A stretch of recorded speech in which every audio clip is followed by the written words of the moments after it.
رنجیت سنگھ راؤ نے جیب سے بٹوے سے 5,000 کا نوٹ نکال کر ان کے آگے کر دیا اور پھر ہاتھ جوڑ کر التجا کرنے لگے۔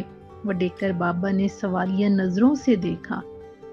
آپ یہ رقم سفر میں خرچ کے لیے رکھ لیں، میری التجا کو قبول کر کے میرے لیے زحمت فرمائیں۔ مجھے اور ایک دن کی مہلت دیں تو میں مزید رقم کا بندوبست کر لوں گا۔ میں چونکہ کاروبار میں بہت نقصان اٹھا چکا ہوں، اسی لیے کہیں سے قرض لینا پڑے گا۔ تم یہ رقم شام مزاری کو دے دو۔ وڈیکر بابا نے بڑے سپاٹ لہجے میں کہا، انتظام وہی کر لے گا۔ مہاراج روپے کا کیا کریں گے؟ جب تک وہ میرے ساتھ یہاں پہنچیں گے اس وقت تک شام مزاری سارے انتظامات کر لے گا۔ وڈیکر بابا اپنے وعدے کے مطابق اپنے گرو مہاراج رکیش بابا کو لے کر مقررہ دن اور وقت پر رنجیت سنگھ راؤ کے مکان پر پہنچ گئے۔ رنجیت سنگھ راؤ نے انہیں دیکھا تو اپنی آنکھیں بچھا دیں۔ کرینا رسوئی میں مہان مہاراج کے لیے خصوصی کھانے پکا رہی تھیں۔ کاجل اور رانی بھی اس کا ہاتھ بٹا رہی تھیں۔ دونوں بہنیں نہیں چاہتی تھیں کہ ان کی آؤ بھگت میں کوئی کمی رہ جائے۔ مہاراج غیر محسوس انداز سے کھانوں پر ٹوٹ پڑے اور اپنی انگلیاں چاٹتے ہوئے بولے، میں نے ایسے لذیذ اور مزیدار کھانے اپنی زندگی میں آج تک نہیں کھائے۔ ان بچیوں کا جیون ساتھی دنیا کا خوش قسمت ترین شخص ہوگا۔ ایسی پتنیاں چراغ لے کر ڈھونڈنے سے بھی نہیں ملتی۔ جب وہ ڈٹ کر کھا چکے تو انہیں اس کمرے میں پہنچایا گیا جہاں شام مزاری نے سارے انتظامات کر رکھے تھے۔ رکیش بابا نے اس کمرے میں پہنچ کر تنقیدی نظروں سے اس کا جائزہ لیا تاکہ کوئی کسر رہ گئی ہے تو بتا سکیں۔ میں اس کمرے میں 2 روز تک تنہا رہ کر عمل کروں گا۔ تیسرے روز اس بھوتنی کو سب کے سامنے قید کر دوں گا۔ تیسرے روز رات ٹھیک 10 بجے آپ لوگ میرا انتظار کریں، کوئی میرے عمل کے دوران مخل نہ ہوگا۔ یہ کہہ کر انہوں نے کمرے کا دروازہ بند کر کے اندر سے چٹکنی لگا لی۔ سب ایک ایک کر کے کمرے سے نکل چکے تھے۔ کاجل اور رانی نئے زمانے کی لڑکیاں تھیں۔ وہ ان باتوں پر یقین نہیں رکھتی تھی کہ سلفی علم اور کالے جادو کا کوئی وجود ہے۔ ان کے پتا جی کو کاروبار میں آئے دن جو نقصان اٹھانا پڑا تھا، اس کی وجہ یہ تھی کہ وہ کاروباری دنوں کے مقابلے میں وقت اور حالات کے ساتھ چل نہ سکے تھے۔ ان کے رشتے طے ہو کر جو ٹوٹتے رہے تھے، اس میں ان کا اپنا دوش تھا۔ منگنی ہوتے ہی منگیتروں سے شاموں کو ملنا، ہوٹل بازی اور میل جول کی آزادی نے انہیں 2 کوڑی کا کر دیا۔ اب جو بڑی مشکل سے ان کی منگنی ہوئی تھی تو وہ بڑی محتاط ہو گئی تھی۔ انہیں جو ٹھوکر لگی تھی اس نے نہ صرف ان کی آنکھیں کھول دی تھی بلکہ ان کی عقل بھی ٹھکانے آ گئی تھی۔ دونوں بہنوں نے 2 راتیں گھر والوں کے سونے کے بعد اس کمرے میں تانگ جھانک کی کوشش کی تھی۔ ان کا تجسس اور اشتیاق اسی لیے پیدا ہوا تھا کہ انہوں نے کمرے سے نسوانی سرگوشیاں سنی تھیں۔ باوجود کوشش ایک لفظ بھی ان کے پلے نہیں پڑا تھا۔ اس بھوتنی کے بارے میں وڈیکر بابا نے بتایا تھا کہ وہ نوجوان اور حسین لڑکیوں کا بیروپ بھر کے لڑکوں اور مردوں پر مہربان ہو جایا کرتی ہے، لیکن رکیش بابا پر اپنا جادو چلانا ناممکن سا تھا کیونکہ وہ مہان گرو مہاراج تھے۔ دونوں بہنوں نے ان کی بھی سرگوشیاں سنی تھی۔ ایسا لگا تھا اس بھوتنی کو کسی بات پر ڈانٹ اور دھکار رہے ہوں۔ رانی نے اپنی بڑی بہن کاجل کی اس بات سے اتفاق نہیں کیا تھا کہ اس بھوتنی نے گرو جی کو رام کر لیا ہے۔ پھر یہ خسر پسر اور دبی دبی سرگوشیاں کیا ہیں؟ تیسرے روز رات کے ٹھیک 10 بجے کمرے کا دروازہ کھلا تو رنجیت سنگھ راؤ کو کمرے میں لوبان کی خوشبو اور دھواں باہر آتا نظر آیا۔ چند لمحوں کے بعد رکیش بابا نے سب کو اندر بلا لیا۔ سب کو قریب کی چیز دیکھنے میں سخت دشواری ہو رہی تھی کہ کمرے میں دھواں پھیلا ہوا تھا۔ دروازہ کھلنے کے بعد دھواں آہستہ آہستہ باہر نکلنے لگا اور چند لمحوں بعد سب کچھ صاف اور واضح نظر آنے لگا۔ کمرے کے اندر خوفناک منظر دیکھ کر رنجیت سنگھ راؤ کے جسم میں سنسناہٹ دوڑ گئی۔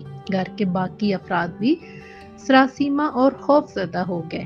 کاجل اور رانی نے ایک دوسرے کے ہاتھ تھام لیے اور ایک دوسرے سے ہم آغوش ہو کر کھڑی ہو گئی۔ ان کے جسم پر خوف و دہشت سے لرزہ طاری ہونے لگا۔ کاجل ذرا کمزور دل کی تھی، اس کا دل جیسے حلق میں دھڑکنے لگا۔ رانی نے اسے سنبھالا اور اس کے کان میں سرگوشی کی، دیدی اپنے آپ کو سنبھالو، گھبراؤ نہیں، کچھ نہیں ہوگا۔ کمرے کے فرش پر ادھر ادھر خون بکھرا ہوا تھا۔ دیواروں پر بھی جا بجا خون کے دھبے تھے جو خشک ہو چکے تھے۔ چھوٹی بڑی انسانی ہڈیاں پورے کمرے میں بکھری ہوئی تھیں۔ ان ہڈیوں کے درمیان انسانی کھوپڑیاں بھی رکھی ہوئی تھیں جن پر پڑے خون کے دھبوں نے انہیں خوفناک بنا دیا تھا۔ بستر کی حالت اور چادر بے ترتیب تھی، جیسے کوئی کشتی لڑتا رہا ہو۔ تکیے بھی بکھرے ہوئے تھے۔ ایک چھوٹی چوکی پر کالی دیوی کی مورتی رکھی ہوئی تھی جسے دیکھ کر رنجیت سنگھ راؤ کی رگوں میں لہو منجمد ہونے لگا۔ اس مورتی کو دیکھ کر خوف و دہشت سے کرینہ کا چہرہ سفید پڑتا چلا گیا۔ انہوں نے اپنی پتنی کو سنبھالا نہیں ہوتا تو اس کا گر جانا یقینی تھا۔ مورتی کی لمبی سرخ زبان باہر نکلی ہوئی تھی، سفید سفید دیدے پھٹے پڑ رہے تھے۔ کالی صورت میں پڑے ہوئے خون کے دھبوں نے اس کی ہولناکی میں اضافہ کر دیا تھا۔ اور پھر اس مورتی کے پیچھے ایک چھوٹے سے برتن میں جلتے ہوئے لوبان سے آہستہ آہستہ اوپر اٹھنے والے دھوئیں کی لکیر اس خوفناک منظر کو پر اسرار بنائے دے رہی تھی۔ راکیش بابا نے سب کو ایک دیوار کے ساتھ کھڑا کر کے چاروں طرف ایک لکیر کھینچ دی اور تاکید کی کہ کوئی اس سے باہر نہ آئے۔ پھر انہوں نے قدرے توقف کے بعد اپنے عمل کا آغاز کر دیا۔ ان کے عمل میں صرف اتنا فرق تھا کہ ان کا جسم جامد تھا، بس ان کے ہونٹ ہل رہے تھے۔ ان کا سارا جسم تنا ہوا اور ساکت تھا۔ کاجل اور رانی اپنے پتا جی اور ماتا جی کے پیچھے بیٹھی ہوئی تھی۔ کمرے کی حالت دیکھ کر دونوں بہنوں کا کلیجہ منہ کو آ رہا تھا۔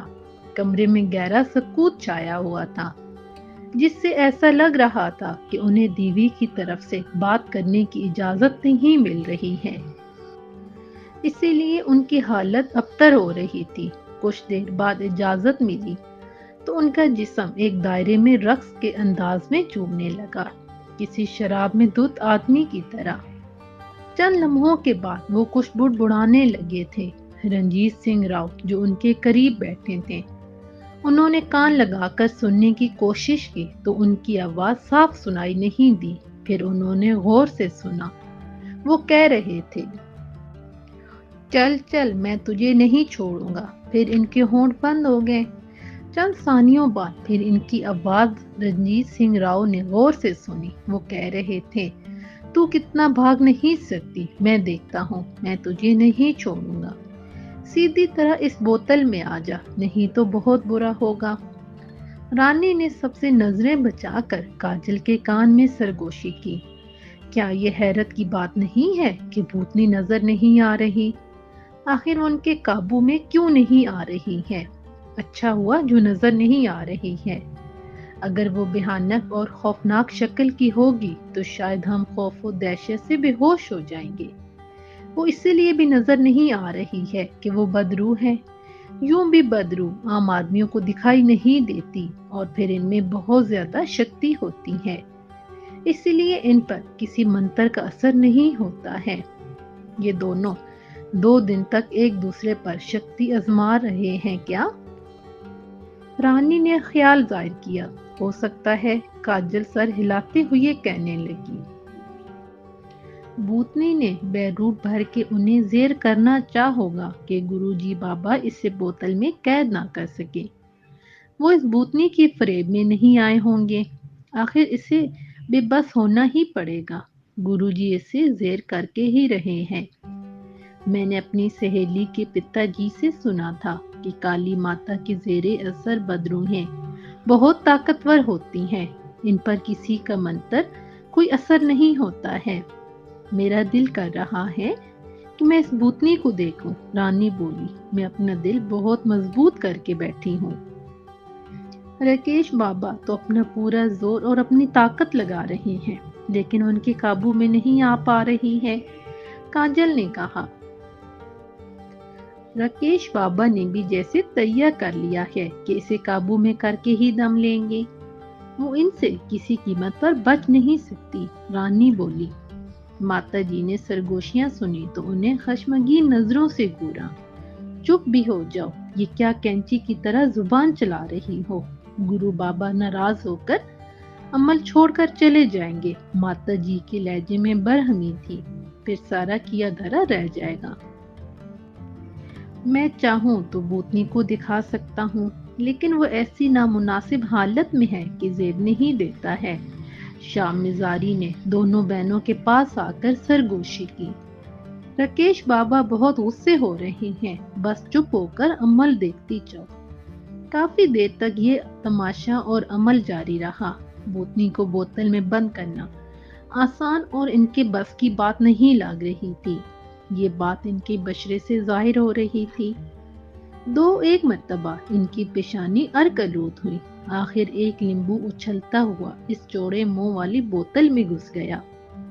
لیمبو کے بوتل میں گھستے ہی راکیش بابا نے بوتل کا منہ اچھی طرح سے بند کر دیا۔ ان کی آنکھوں میں وحشیانہ چمک اور چہرے پر فاتحانہ مسکراہٹ ابھر آئی۔ وہ رنجیت سنگھ راؤ کی طرف دیکھتے ہوئے بولے، میں نے اس خبیث کو لیمبو کے اندر قید کر کے بوتل میں بند کر دیا ہے۔ کہیں ایسا تو نہیں کہ پہلی کی طرح بوتل پھٹ جائے اور وہ باہر نکل آئے؟ رنجیت سنگھ راؤ نے خوف خدشے کا اظہار کیا۔ اس خبیث کی کیا مجال کہ وہ بوتل سے باہر نکل آئے؟ تم پریشان نہ ہو اور نہ ہی چنتا کرو۔ راکیش بابا نے انہیں دلاسا دیتے ہوئے محبت سے ان کا شانہ تھپ تھپایا۔ رنجیت سنگھ راؤ کا چہرہ دمک اٹھا اور ان کی آنکھوں میں دیوالی کے دبے روشن ہو گئے۔ آپ نے واقعی بہت بڑا کارنامہ انجام دیا ہے، جس کی جتنی تعریف کی جائے کم ہے۔ وہ خوشی سے بے قابو ہو گئے۔ آپ کو کیا بتاؤں کہ اس ڈائن نے کیا کیا ہتھ کنڈے استعمال نہیں کیے، کیسے کیسے بیروپ نہیں بھرے۔ میری جگہ کوئی اور ہوتا تو پھسل جاتا، لیکن میں اپنی جگہ ثابت قدم رہا۔ انہوں نے ایک گہرا سانس لیا۔ بھگوان نے مجھے اس کے جنتروں سے محفوظ رکھا۔ آپ جو کہہ رہے ہیں مجھے اس سے انکار نہیں، رنجیت سنگھ راؤ نے کہا۔ انہیں اپنا ماضی یاد آ گیا تھا۔ نوجوانی میں ان کا وقت بڑی رنگینی میں گزرا تھا۔ اگر کرینہ ان کی زندگی میں نہ آتی تو وہ پستی کے دلدل میں ایسا گرتے کہ کبھی نہ نکل پاتے۔ کچھ دیر بعد راکیش بابا معنی خیز انداز سے مسکرائے اور بولے، اس کمینے نے اپنی جان بچانے اور ہر محاذ پر شکست کھا کر مجھے ایک انتہائی اہم راز بتا دیا ہے کہ رنجیت سنگھ راؤ، آپ کے سارے دل درد دور ہو جائیں گے، لیکن اس کے لیے تمہیں تھوڑی سی قربانی دینا ہوگی۔ کیا پھر کوئی بلا؟ رنجیت سنگھ راؤ نے حواس باختہ ہو کر پوچھا۔ اب بلا اور بھوت پریت کو بھول جاؤ، راکیش بابا نے جواب دیا۔ تم جلدی سے جا کر اس بوتل کو کسی گہرے کھڈ میں دفن کر آؤ، پھر میں تمہیں ایسی خوشخبری سناؤں گا کہ تم خوشی سے جھوم اٹھو گے۔ رنجیت سنگھ راؤ نے شام مزاری کو ساتھ لیا۔ اس نے بوتل کو بڑی احتیاط اور مضبوطی سے تھام رکھا تھا کہ کہیں چھوٹ کر گر نہ جائے۔